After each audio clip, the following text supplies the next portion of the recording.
unfoundcandle.com. You found them.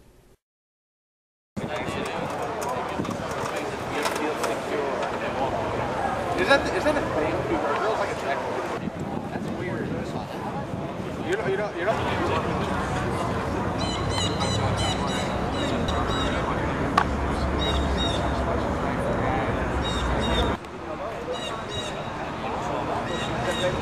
Printing the money or borrowing the money. Well, what do you do with those people? You fire them? Well, actually, a lot of the parts are made overseas for like the F-16s and You stuff. think the globalization of the American defense industry is a good idea? I don't.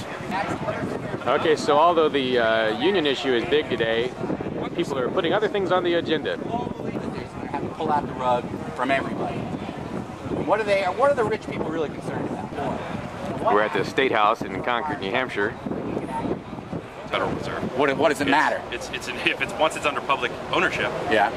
Oh, so you want the state banks? You want state banks? Talking about the Federal Reserve. I want all the working people in the country to come together and democratically run. Well, you know the Democrats support the Federal Reserve because it prints up the money so they can pay for the government workers. Well, the Democrats, sort of a vicious loop, isn't it? The Democrats support the same thing that the Republicans support. Absolutely. So that's not the problem. The problem is you throw them all out. You socialize all.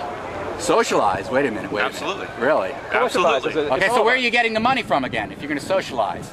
Money is really unless you're a Ron Paul guy. And yeah, I'm a Ron Paul guy. You're strangely fixated on fiat money. And, strangely fixated. Do you know what's going on right now? You know what just happened overnight? Do you follow the financial news? Do you know what's happening right now is good because what it's going to do is it's going to cause the working class to come together and to across national lines? Absolutely, because I think you're full of beans. Let me tell you what happened during World War I. When the socialists were getting their little act together before World War I. Yeah.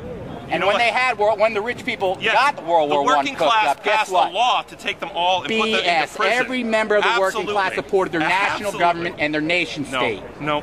Socialists voted. You will see.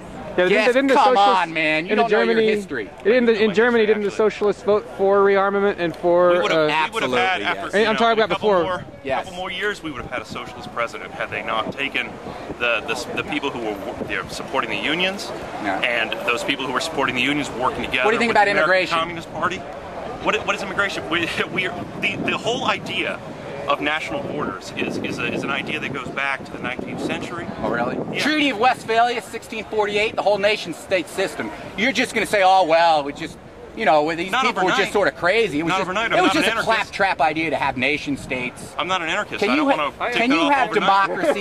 Can you have democracy? You're raising your hand? Is there democracy? This is what democracy is supposed to look like. European Union is All right, I'm standing here with... Who am I standing here with? My name's Steve Diamond. I'm with the New Hampshire Peace Action, the Drum Project.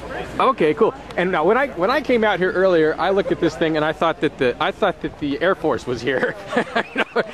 I thought that they were doing a display and trying to get kids to join or something like that. And then I got a little closer before I even realized it was paper mache or if that's even what it is. Well, I've been at career fairs and things, and the military does all sorts of incredible stuff. It's half of what happens at the career fairs. Yeah. And often it's video game stuff, which is basically piloting a drone. Isn't it fun? Yeah, supposedly. So, what kind of reaction have you been getting out here? Well, let's see. There's been a lot of, quite a diversity of views at the various campaign events in general for the GOP candidates. I've talked with a lot of military personnel, pretty open-minded, willing to grapple with the issues around civilian casualties. They understand it's serious, and they also, of course, are concerned for their own safety, understandably. The problem is that while using drones might make our military personnel safer in the short term, the purpose of having military personnel in the first place is to make the American people safer. And with these drones killing so many innocent civilians, and over the long term it's going to make more people interested in joining these organizations, and the military is going to have to keep on fighting forever. Do you have I guess anytime I have a conversation, there's always going to be at least two sides that kind of come out in the conversation, because it's going to be about some kind of conflict. And it seems like you have the military-industrial complex, and you have peace activists in America. What is a solution that the two of them can come to? in their conflict that benefits both sides? Can you think of one? Peace activists and what's the other one? Peace activists in the military-industrial complex. How do they come to an accommodation? How do they win-win instead of fighting forever? Well, I mean, as far as the military-industrial complex, if you mean like the corporations and so forth, their job of Lockheed Martin, the board of directors, is to maximize their profits by any means necessary. And if that means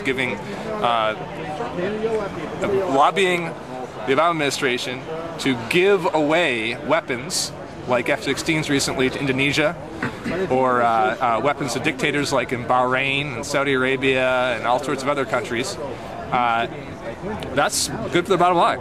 Initially. Well, I mean, it's good for the bottom line indefinitely, because the more militarized the world is, the more other countries want more weapons. I'm not sure I don't know. I'm not sure this is a zero-sum game. I mean, I think that if you had less government defense contract funding, actually everybody would get richer. Eventually, even Ratheon people would get richer. Because if you know anybody that works for Ratheon, yeah, there's some good things about working there, or companies like that. But they all have financial concerns too that are triggered by all this spending. So I just know. I think that I think even some of the people closer to the top in some of these companies would benefit from a little bit less government spending. Well, it depends what you spend the money on. I mean, there's lots of money in government, and it does something. It can do good things or it can do bad things. Right now we have, highways and bridges collapsing that kill people in this country. We could spend lots of money on that and actually have more infrastructure to improve the economy and make Americans' lives substantively better for decades to come. The government has a function. It does something. Its functions cost money. That money has to come from somewhere. And it can either be used to blow up people on the other side of the world. It can be used to airlift fuel to Afghanistan that costs... actually population. They weren't good. Airlifting fuel to Afghanistan, it costs $400+ per gallon to deliver fuel to the front lines. So now the Khyber Pass in Pakistan is closed because we blew up Pakistani soldiers. So it's going to cost even more. The alternative is going through Uzbekistan, which is pretty much the most brutal, awful dictatorship in the world, which now the Obama administration has to cozy up to and say, hey, they're okay. Yeah. All right, I thank you so much for your time. Sure. And for doing something. Looks like democracy's coming back to the Americas. All right. All right, see you out there. And just and going back to the win-win question, I didn't really give you much warning that I was going to ask that. So you had some more thoughts after we stopped talking, and go ahead. Okay. So the people who work for military contractors, they're simply average Americans trying to make ends meet, and they need jobs. So the real question is, how are we going to create jobs?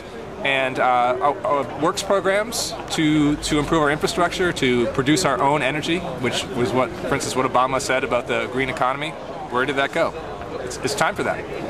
If we produce our own energy, we aren't going to be dependent on foreigners so much. We'll be more economically self-sustaining. It'll create a lot of jobs. There are ways to create jobs, and it doesn't have to involve a culture of killing. And you're saying it could still benefit the people who work for and are the defense establishment? Well, there's a lot of transition going on right now. People might have to be retrained, might have to switch jobs. But it seemed to work okay in Portsmouth. Yeah, things are changing. Things will always change, and times are hard. We have to adapt. Yeah. Unfound candles are very, very nice for a very moderately price. Free of petrowax, with or without spice. You'll like unfound candles twice. Unfoundcandle.com. You found them.